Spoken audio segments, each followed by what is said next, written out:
Hello, everyone, and welcome to the third webinar in the series, the Learning Series. Today, we'll be talking about localizations and working with national and local partners.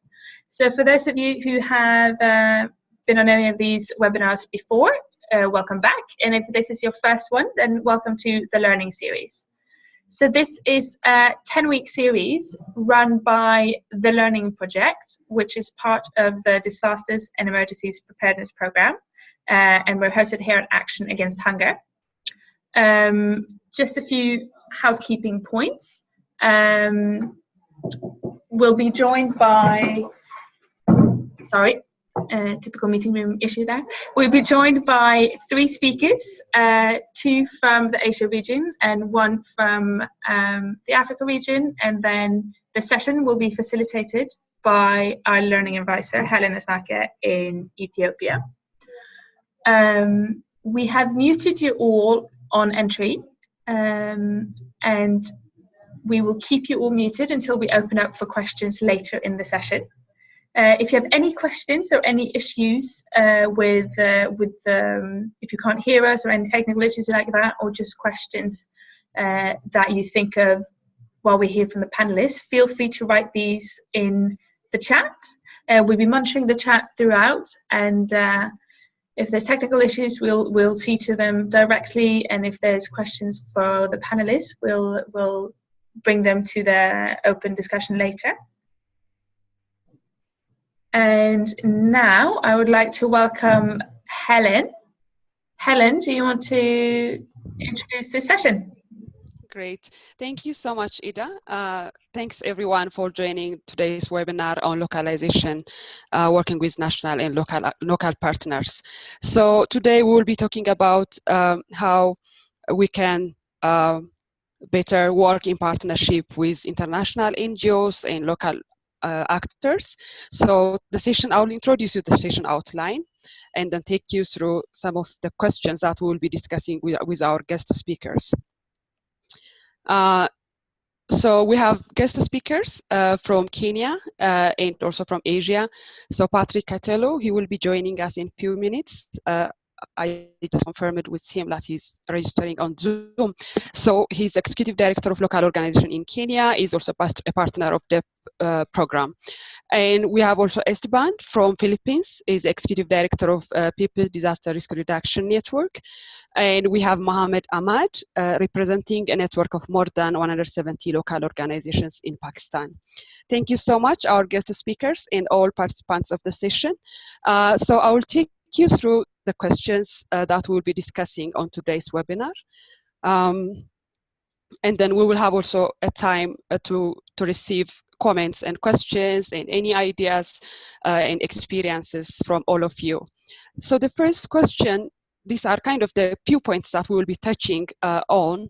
And the first question will be, this is actually for the panelists to give us an example of how international actors have successfully involved in your organization in national preparedness activities and what factors led to this success.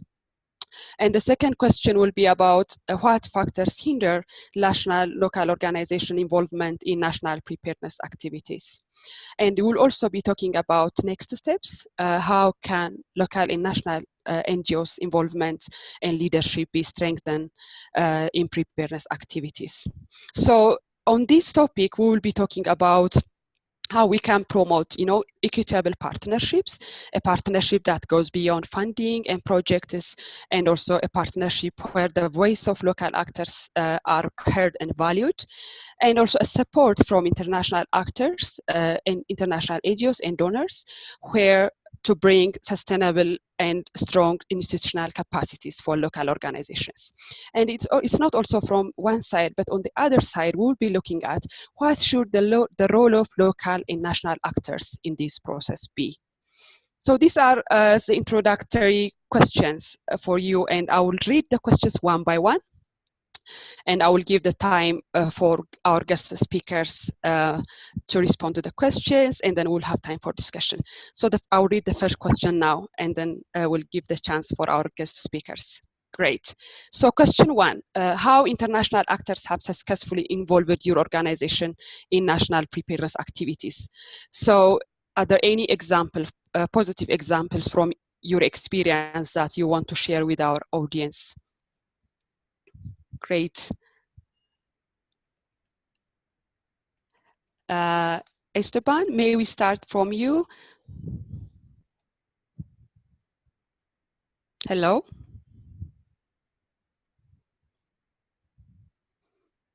Hello, Esteban, can you hear me?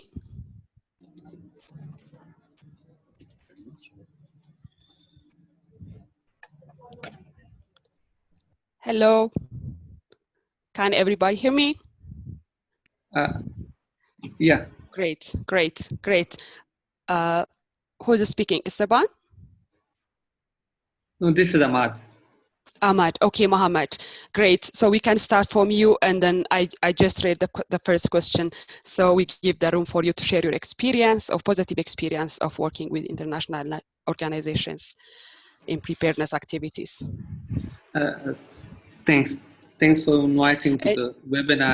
Sorry, Mohammed. And just to clarify, each speaker will have 3 minutes to respond to the questions. So that we have 3 questions, we give you time, another 3 minutes for each question. Thank you so much. Thanks a lot, and we will abide by the rule. Let me share some examples from NHN. NHN, like as you mentioned in your presentation, that a network of 172 organizations in Pakistan. So UN is involving us. We have very good collaboration with the UN agencies. But keep that aside, I'll come to the INGO, as you mentioned in your question. So START network, just let me give you an example of the START network that they have involved NHN as partner in their initiative like shifting the power and search capacity from the start. And another example I have that is of like Asian Disaster Preparedness Center. So we are designing in a project in coordination with them, and we took on board government of Pakistan, the NDMA, National Disaster Management Authority, and we are designing a project for preparedness, and hope so we will be implementing together. So the best way is to design in collaboration with the national actors. If it is a government, if it is the local or national NGOs, better if you have a network in that country, so that is a collective voice. Better engage. We need to engage the local network with along with the government, the national government, design, plan, and then implement, while giving them lead and ownership of the activities. So I have these two. I can share a lot of success stories, but shifting the power is one. Such capacity from the DEP initiative, that is another, over here in Pakistan. And now we are working with the ADPC, and we are moving ahead with the Asian Preparedness Partnership in the region with them. So these are few examples. So better co-design, co-implement with the national actor is the best approach towards the success. Thank you. Great. Thank you so much, Mohammed. Some participants have asked to introduce yourself and your role. So apologies for not doing that at the very beginning. So please introduce yourself to the audience. Thank you.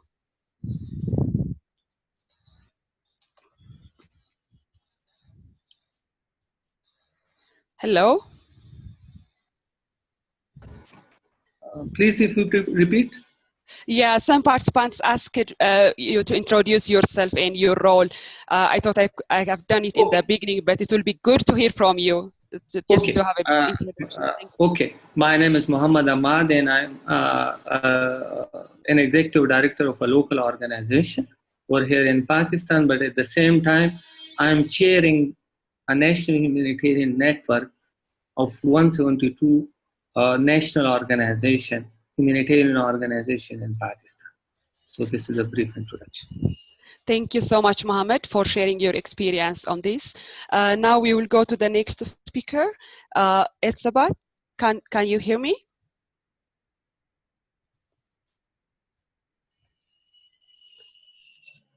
Esteban, can you hear me? Hi, Helen. This is Liz. We are trying to get a hold of Esteban, but he seems to be unable to unmute himself. Okay. We could go on to the next speaker. Is Patrick? Is Patrick online? Is Patrick with us? If he's not, this is okay, because we've kind of planned for this as well, just in case there were some technical difficulties. We've actually asked all of the speakers to send in their points to us in advance, so their responses to each of the questions. If you want, I can read through Patrick's answers while we see if Esteban can try and connect. Yeah, that would be great, Liz. Thank you. Okay, so bear in mind, like, this is not my answers, this is somebody else's answers. So Helen, would you like to just introduce who Patrick is? Hopefully he'll join later so we can answer the other questions, but. Helen? Sorry, there is a bit of background noise from my side, but Patrick is an executive director for PASIDA, a local organization. He's also a partner with our project in Kenya, which is Shifting the Power. So I hope he will be joining us very soon, but till then, he has also shared his experience to this webinar, which Liz will be reading it for us. Thank you. Okay. Sorry, can I just, I'm just gonna check my, okay, yes, so everyone can hear me. Basically, the points, the success points that Patrick has sent in include that through his work with Shifting the Power, and if people don't know what the Shifting the Power project is, it is a project that works with local and national humanitarian partners in 5 countries, and they do capacity development for these partners, but they do it in a way that really promotes the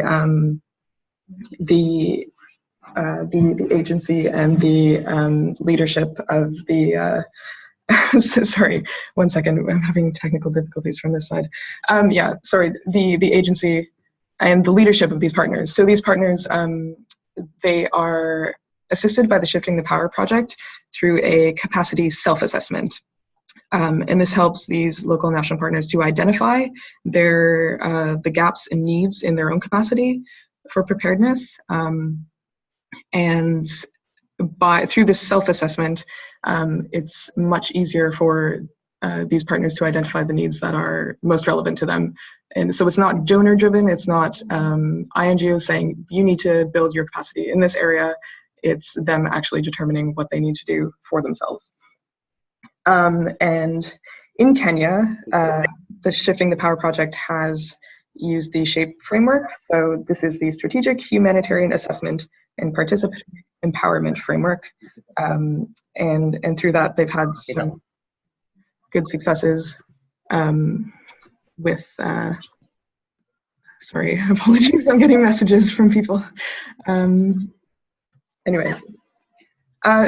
Also, in Kenya, through the DEP and the networks that have been established in Kenya, there have been a lot of enhancement of the local NGO voices and representation in humanitarian platforms and networks.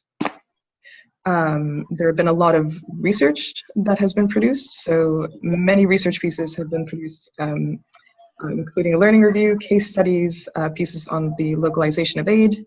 And these all point to the importance of involving local and national partners in decision-making processes to do with humanitarian preparedness. And finally, through the collaboration that's been happening because of the disaster center program, and the various engagements that have been happening at the country level, have been many more platforms established at which they can actually do advocacy for the government and engagements with the government. Anyway, I summarize that badly because I just have very brief bullet points and I'm talking about what I know from the Shifting the Power project. But that's what we know for now. Great. Thank you so much, Liz. We kind of thought of this option just in case connection is not on our favor or people are not able to connect. So good to have the highlights from Patrick. And then maybe, is Esteban able to join us now? Esteban, can you hear me? Yes, good morning. Great Yes. to have you. Good morning. How about me? Can you hear me? Yes. Great, I can hear you very well. So please introduce yourself to the audience and then you can share your experience on successful experience of working with international NGOs in national preparedness activities. Yes, thank you. I'm Bong Masagka. I'm the current Executive Director of the People's Disaster Risk Reduction Network and currently the convener of the Balik Local, an advocacy group that calls for the strengthening of locally led humanitarian response in the Philippines. Our organization was actually formed in anticipation of the Mount Pinatubo eruption in 1991 that subsequently conducted disaster monitoring, relief, rehabilitation, and advocacy work within the poverty reduction framework. This is with the support coming from different international non-government organizations, non-affected local and national organizations based in other provinces through mobilization of in-kind relief items, funding, and surge staff. Critically working with the government, it actually provided us room to understand the macro and micro disaster situation, including the government institutional limitations. Due to the long-term threat of lahar, flooding, and other hazards in our geographical focus, disaster preparedness then was our primary advocacy. One of our strategies in the 1990s until maybe in 2010, using the existing Presidential Decree 1566 or the Policy Framework 10 that actually calls for the strengthening of the Philippine disaster control capability and establishing the national program on community disaster preparedness. That's actually the former law that was superseded by the current Republic Act 10121 or the Philippine DRR Act of 2010. PDRN has indirect and direct involvement in national preparedness activities with international actors that can be characterized into different levels, such as one, information sharing. Basically, we are just mere invited as participants to know or listen about the program on disaster preparedness by the international actors. Two, consultation that solicits recommendations to enhance disaster preparedness program of the international actors. We have also experienced a direct engagement where initiatives emanates from us based on the situation and needs of communities, local government units that we are working, and the civil society organizations that we are also collaborating with, but no sustainable engagement in the project. The last one is more partnership, the clear partnership with clear roles with INGOs, the government agencies, local government units, and other actors where organization directly involved from assessment, conceptualization, implementation, monitoring, and evaluation. Using the community-based DRRM, or what we call community-based disaster management before, was very important and key in our involvement in national disaster preparedness activities that were basically related to capacity building, institutionalization of local BRRM system, risk assessment and planning, emergency preparedness and response, developing partnership, and knowledge building. Concretely, in partnership with, specifically with Oxfam, we directly implement various disaster preparedness activities aligned with the national priorities. One of these activities we call the provincial readiness to institutionalize and mainstream risk reduction that actually funded by the European Union. It actually calls also to concretize risk assessment, contingency planning, while improving the institutional policy system of the local government units. Clearly, there was participation of the different agencies of government, like the Department of Interior and Local Government, the National Economic Development Authority, and the Office of Civil Defense.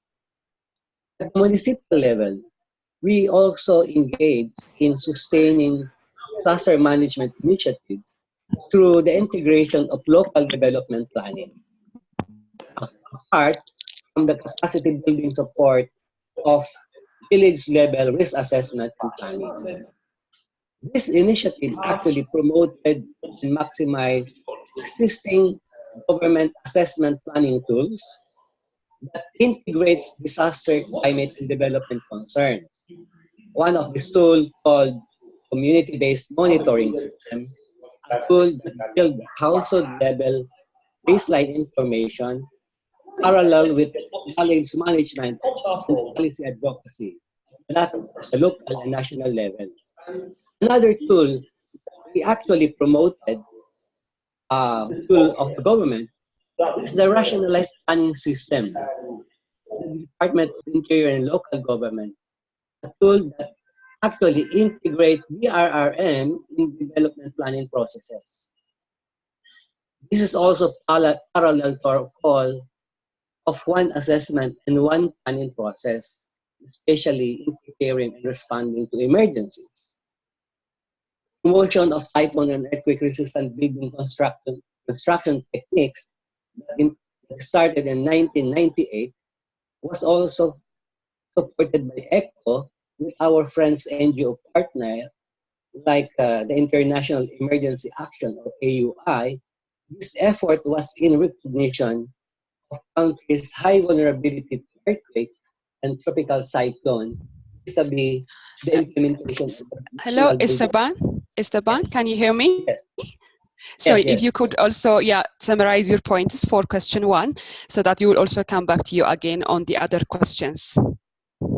Great, yes. Thank you so much. Some of the factors maybe of our success is one, PRN was consciously engaged in conceptualization of the project that contributed to the assessment and articulation of interventions based on local gaps in needs, specifically the high-risk communities.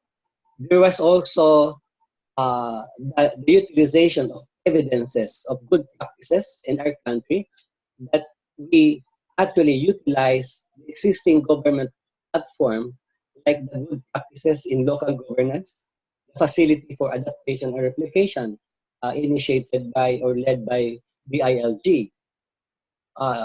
Engaging government agencies in local government units at the start of the project is very important. And I think that actually helps all of the stakeholders to level off. The application of the principle of inclusivity in the project process was critical, that actually put the high-risk communities as part of decision-making processes. This constant interaction actually helps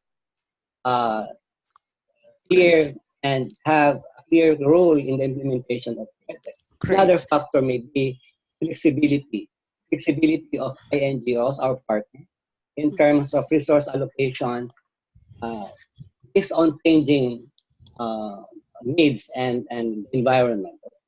I think that's all. Great. Thank you so much, Esteban. Thank you, Mohammed, as well, and Liz, for sharing experience of Patrick on successful experience of working with international actors and what factors lead to this success. Okay, now we will be looking at the next question. And again, I will give a chance for our speakers to respond to this. We will display the next slide.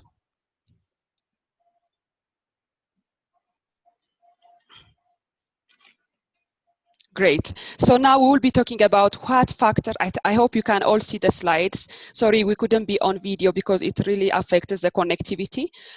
So that's why we are all on audio. I have seen a question on that, thanks. So what factors hinder, the second question is about what factors hinder local national organizations' involvement in national preparedness activities. So we have seen the successful examples of working with international NGOs, and now we will be talking about the challenges. And then again, I will give a chance for the two speakers to share their experiences on this for 3 minutes each, just to give a room for discussion for the other participants as well. So again, we can, I think, continue with you, Esteban, and then Mohammed can join after you. So can you please share your experience on this? Thank you. Yeah. Just to summarize, generally, I firmly believe that international actors actually base their disaster preparedness initiatives on the assessment and priorities of the national government, apart from, of course, inputs from their local partners. However, there are limitations in managing disaster preparedness programs and activities that lack actually cohesiveness and coherence caused by poor leadership, specifically if various actors are implementing with different focus interventions in even geographical areas. One of maybe challenges that the local and national NGOs have limited engagement, especially in the process of the assessment. Actually, there's a tendency that international actors or even national non-government organizations are solely own initiative, and thus local and national government concerns serve only as sometimes recipient, if not an auxiliary implementation of the project. Much more, we can see community representatives in the decision-making process. International actors have the tendency also to direct, implement, that hinders the full engagement and serve only as mere spectators, or sometimes respondents to consultation.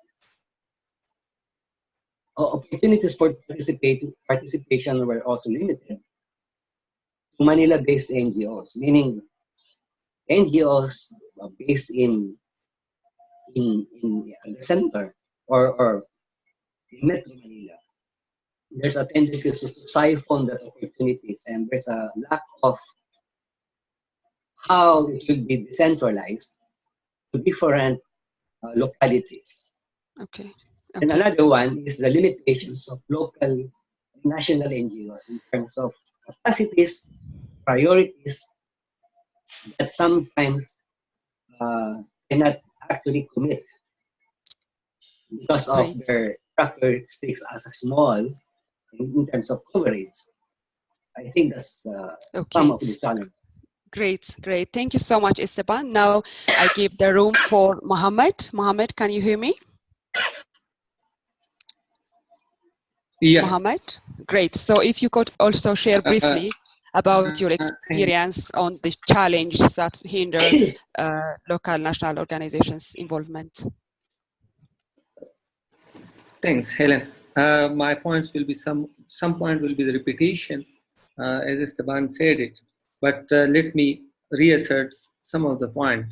What I think that there is a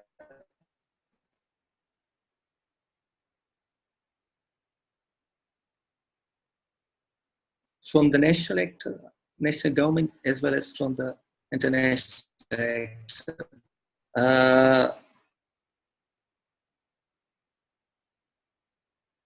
This issue access towards like some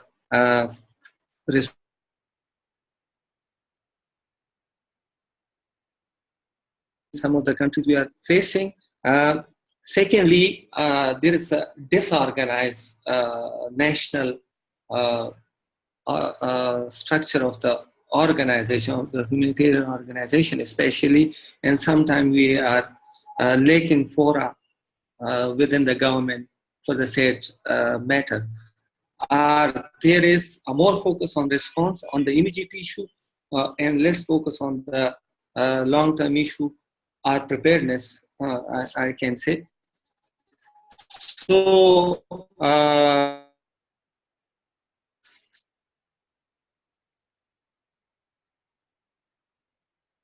some due to time constraint or resource constraint, maybe they are designing.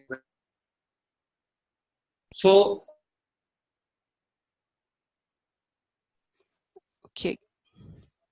I think this is the responsibility of the both sides to improve the situation. Sorry, Helen? Great.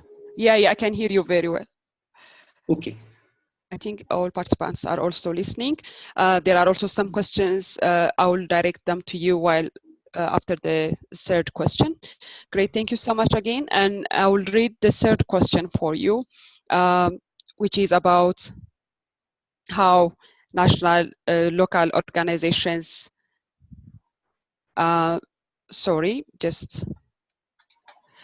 national local organizations involvement or leadership in national preparedness activities be increased. So on this question, it will be very great to hear your experience on how this could be possible to strengthen involvement in leadership of national local organizations and share experience of you on this. I will give you just 2 to 3 minutes for both of you. Sorry, it's just to respond to some of the questions that we are being asked from participants and to make the room open for discussion. Thank you so much for understanding, and I will give the room again for Mohammed to share your experience on this. Thanks. National preparedness needs permanent and long-term planning and intervention. It's like the national government and then the national civil society. They must lead it, own it, and sustain it. We are talking of shift in the power. We need to talk of the shift in the responsibility and ownership as well. And the national system must own it. This is my point. International actors and donors may play a supporting role and work as a facilitator and connector. They can coordinate and collaborate with the national structure while designing intervention, capacitate the national system first. If they are not capacitated, if there are other governance issues, so the international actor can support that there. But the leadership should go to the national system and the national actor. They must realize it. We must realize it, that this is our prime responsibility, and we should be proactively engaging other actors for the said matter. Thank you. Great. Thank you so much, Mohammed. Now I will give the room for Esteban to share his experience on involvement of national organizations on preparedness activities in terms of strengthening leadership. Please share your experience to us briefly, and then we give the room to open the discussion. Perfect. Thank you.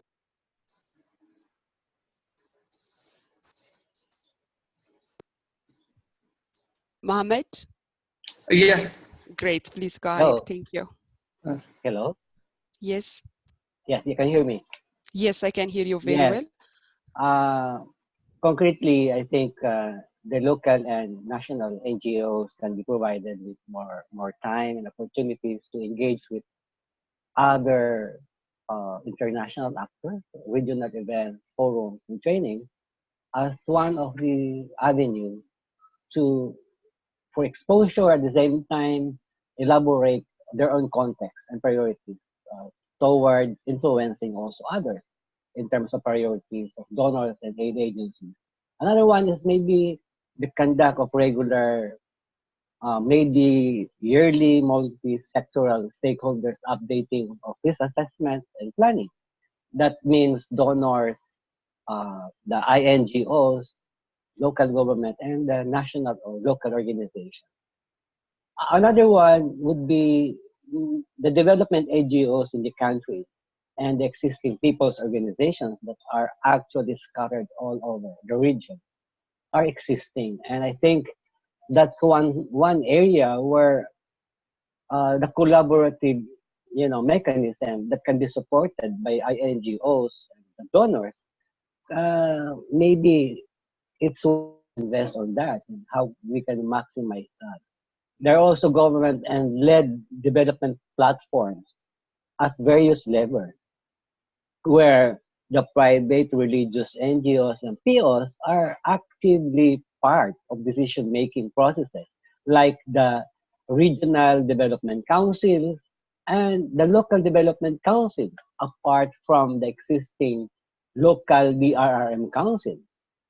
And this way, all the disaster preparedness plan, development plans will be integrated into one plan, because that's one very burden of local government units, how they will prepare the various plans that the national government is, the mandate of the local government unit.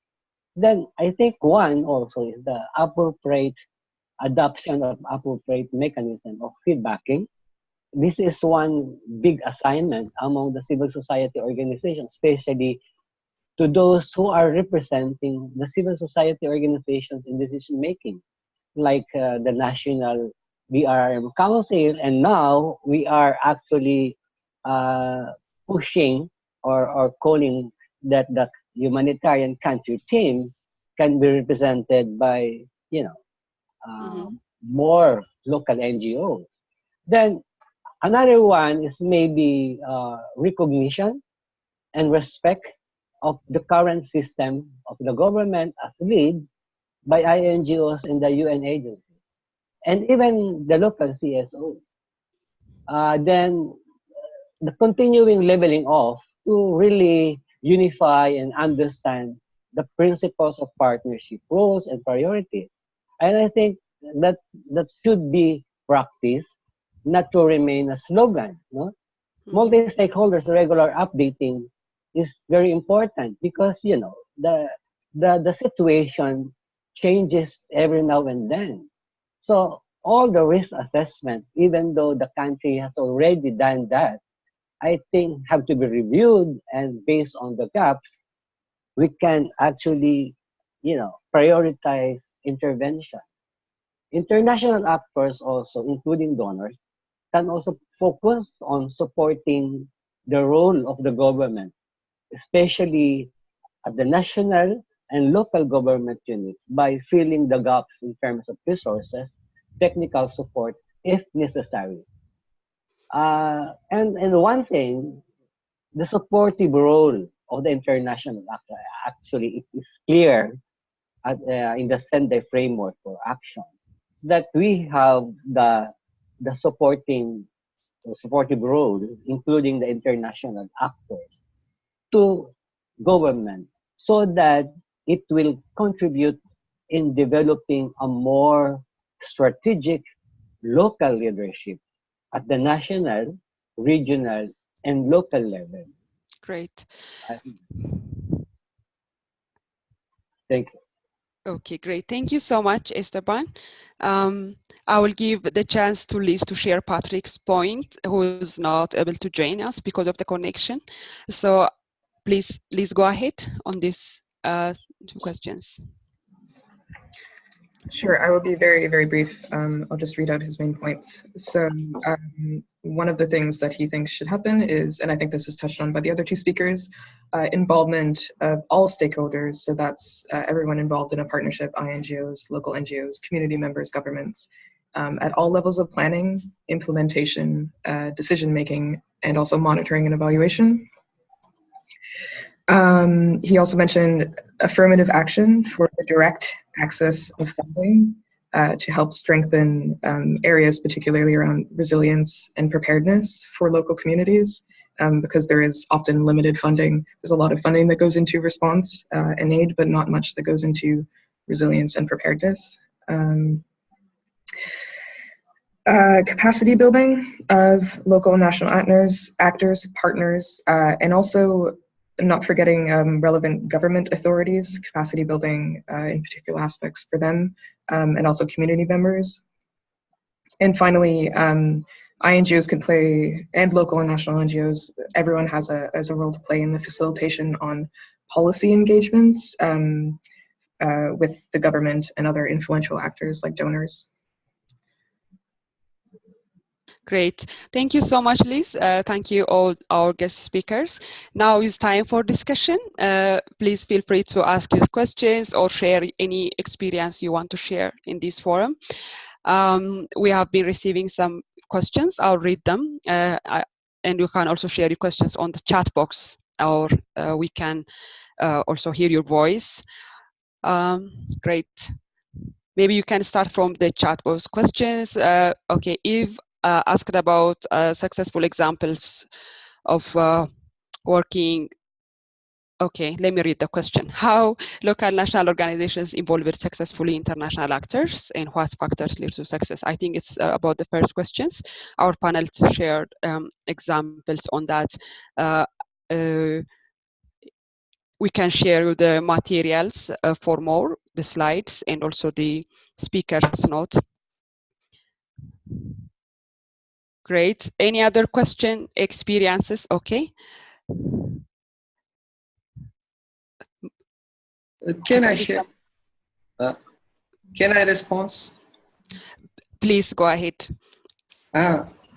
Yes, it's a very relevant question, and we reflected upon it, but let me reassert.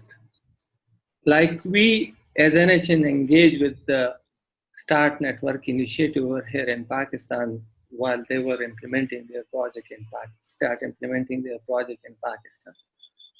It was the first initiative we engaged with, the shift in the path. That was quite relevant to our vision. And in fact, we shared our vision with them, so we first coordinate and then collaborate with that initiative. And slowly and gradually, we engage other initiative of the START Network. Same time they approach us. And both the START Network members and the local network, like the national network of NHN, we feel that we can multiply the impact of the initiatives while working together. So now when they get into the start evolve process, now we are part of that process right from the beginning. So now we are co-designing the process. We are in the decision-making process. So I think this is one of the glaring examples that by showing performance and your productivity and effectivity, you can create a space. I'm talking of the local and national organization. So your performance can create a space for you to move ahead with the international actor and be in the decision making body. And the same we are doing with the UN agencies. We got involved with them, and now we have got we have gotten 2 seats in each city at the top level, and we are in the every decision making body and forum of the UN right now in Pakistan. So it needs a continuous follow-up, performance, and vision to move forward. So this is my reply to Great. Thank you. Thank you so much, Mohammed. I can see someone raised, Mublai has raised her hand. Oh, sorry. So we can hear from you now your questions. Mublai, can you hear me? Okay. Okay, in the meantime, I can also read the other remarks. Coordinating with existing network is a good strategy to work in synchronize with other organizations rather than working alone.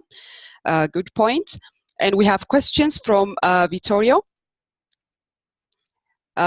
for the speakers. In terms of working with the government, the points raised by Esteban make perfect sense. What do the panelists think would be the case to follow when there is more political tension between government and humanitarian organizations? See, for example, the Myanmar Rohingya emergency, the government is against NGOs and restricted space. Any thoughts on this? Thank you, Vittorio, for your questions. Now I direct this for our panelists.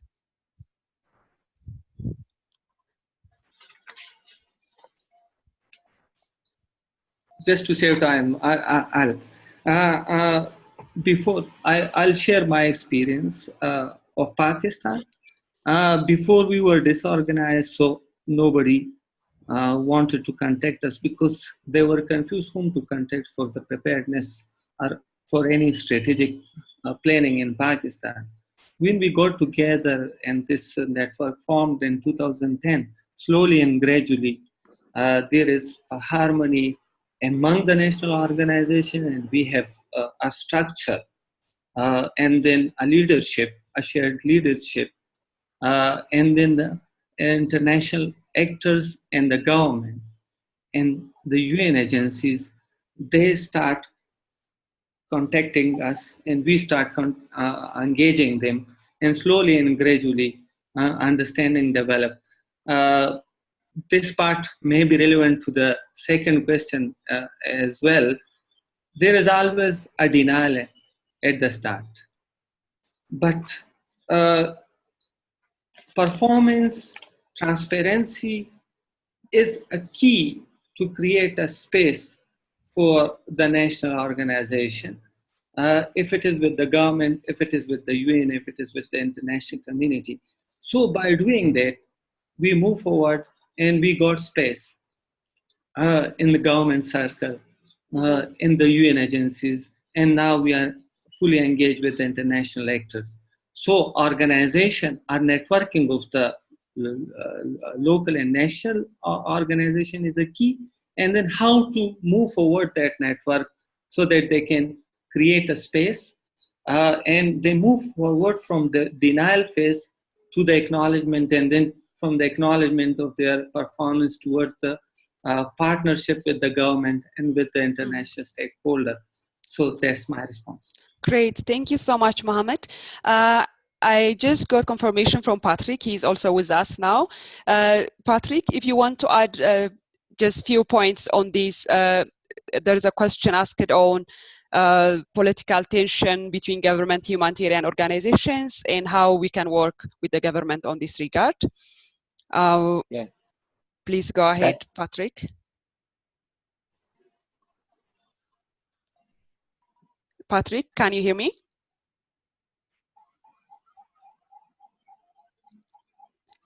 Hello, can I share something? Esteban, sure, please go ahead. I think we have to go back to basics on the principles of humanitarian work. Well, looking at Code of Conduct #1 is humanitarian imperative comes first. Basically, all the barriers, whether it's political or whatever barriers, that we have to address that immediately. And looking who is the prime responsible for humanitarian work is the government. And I think we should treat as government as very important entity. And our role as support should not actually antagonize them, but rather to build a space where we can work together. Well, of course, there should be a process of leveling off in terms of principles, in terms of processes, but basically the ultimate goal why we need to respond is to save lives. And I think there's no question, even if the government, the military have the same purpose.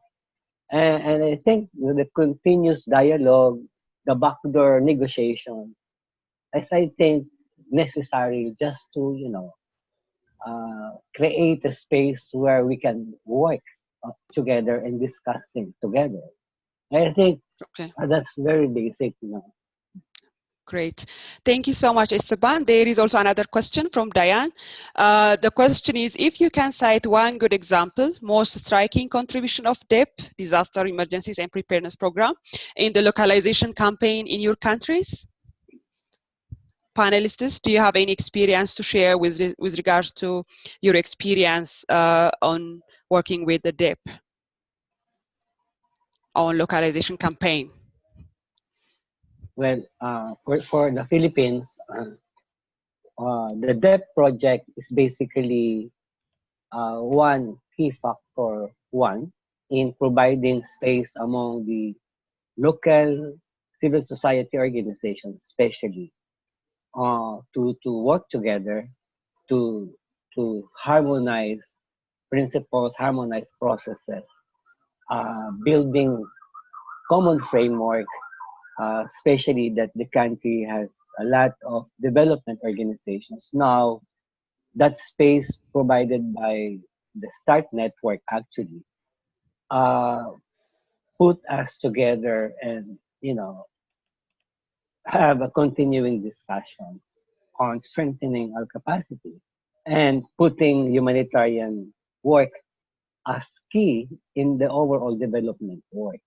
That's why I think the continuing process of capacity building, concretely, we did some harmonization of the various modules on humanitarian work. But I think DEP initially started that, and we are now replicating that and utilizing that module in providing training, orientation among the development organizations that go into humanitarian work. I think that's one big thing. Great. Second, okay, great. the mechanism of okay, go ahead. Thank you so much, Esteban. We have also another experience from Moblai. Moblai, would you like to share your experience with us on this? Hello? Okay, I have seen points shared on the chat box. So Moblai, can you hear me? Great, then maybe we will move to the other question. Henok has asked a question. Okay, engagement with government and communities in the design stage of project is very critical for the implementation of projects and programs. This has been a forgotten practice and uptake of the project after the lifetime of the project. I really wonder to know why practice is difficult to know, why this practice is difficult to implement. Any thought from the panelists? I think we will have to get a chance to hear one response for 2 minutes, and then we will be concluding. So any response for Henok's question? How to engage government at the very start? I think we partially respond this question, but why it is no more in practice. So there was, like before, it was a long-term development projects, and their approach were programmatic. And now in the middle of why it is so, because of the disaster, because of the hurriness or whatever, because of the time constraint maybe, the projects were designed like the partnership were designed project-based. Mostly the international actors were implementing themselves. So, and there was a disconnect of the local community and the local organization and the government in the process.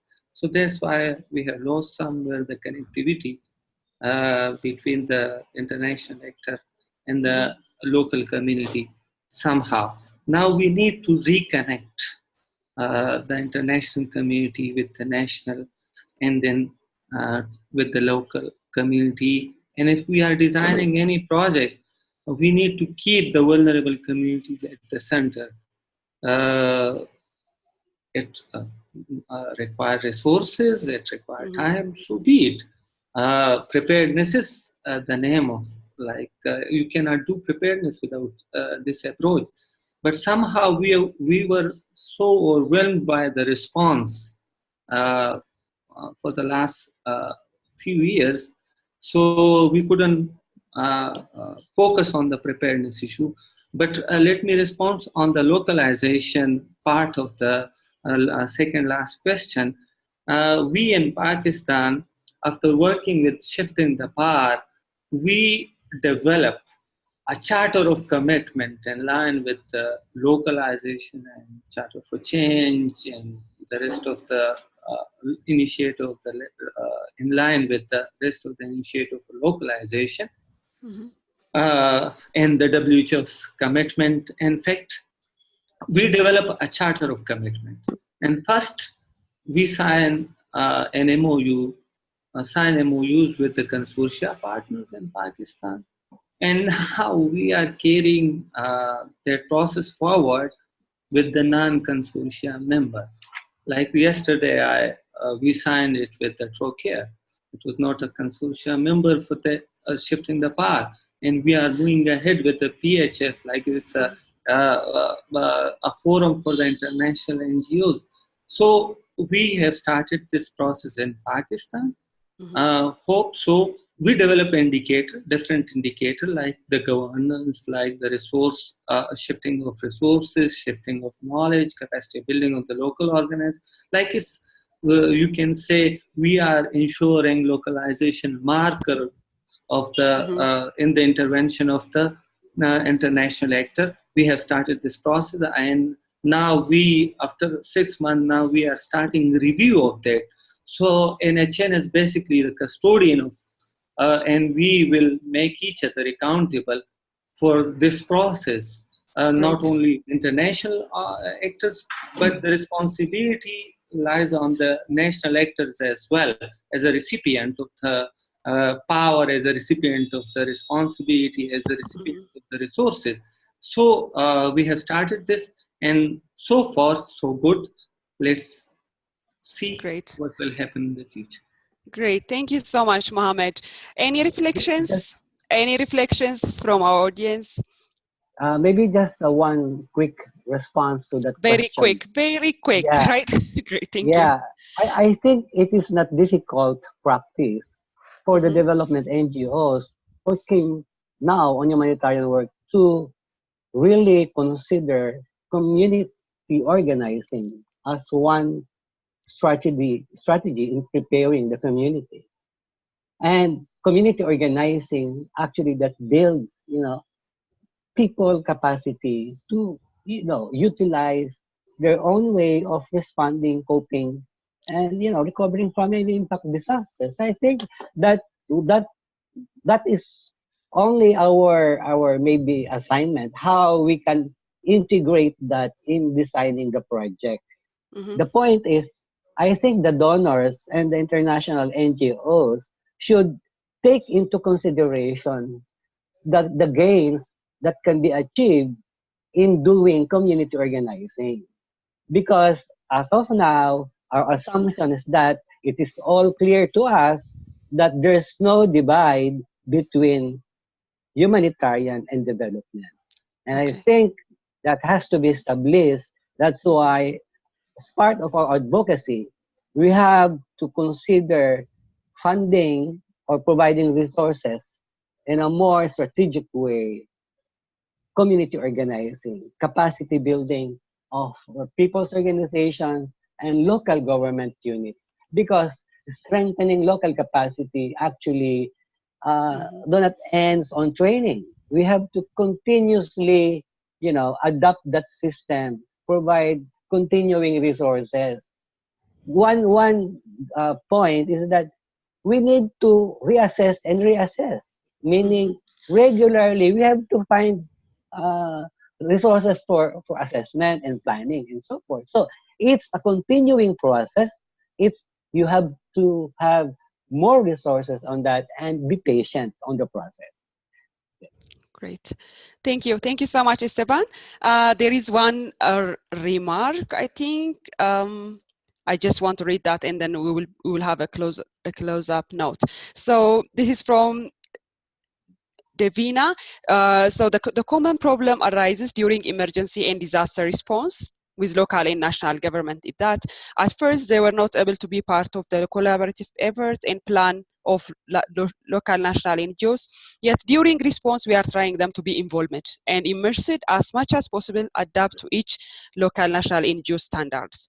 Precisely, this would create chaos and non-compliance from their end. That's a very good point. So it's about stressing the point that we need to engage government and all local national actors from the very beginning, not at the point of responding to any humanitarian crisis. Thank you so much. Now I will just make few notes for closing this session. I know there are questions and more reflections, but we invite you to continue this discussion on our learning platform. So I think the main takeaway, I think our panelists are excellent. They have just shown us very key points that we should take from this session. I'm just going to share my reflections. So from international NGOs, donors, international actors side, it's about building equitable partnership with local national actors and involvement of national actors in the design and response of any humanitarian intervention. And also it's about creating opportunities to access regional and international platforms, dialogues for local actors to be part of the discussions and decision-making processes. And the other is access to funding, which is also an issue, to bring sustainable solutions to the community. And from national and local actors, what we have seen is strengthening their own capacity. I have seen Mohammed making this point very strongly. So showcasing evidence of, best practices and capacity and accountability mechanisms would give us a room to better respond to any humanitarian crisis and give us a chance to build our capacity from local national actors' point of view. And engaging in existing networks and platforms, there are platforms that are open in each country and at regions, so making visible contribution to the platforms, and having a strategic niche or focus in the humanitarian and preparedness interventions, not responding to funding calls or any kind of initiatives, but having a strategic niche and focus in their own intervention and in their areas. And the other final point I want to make is reviewing organizational policies and strategies that are best suited for humanitarian response. We have seen this from our Shifting the Power project, making significant contributions in the capacity of local and national actors. So thank you so much all for joining. I think we had almost 52 participants for today's session. Thanks so much for joining. Please continue discussing on this topic on our learning platform. And we'll be sharing the recording and also the slides and the materials with all of you on email. Thanks a lot. Have a great day.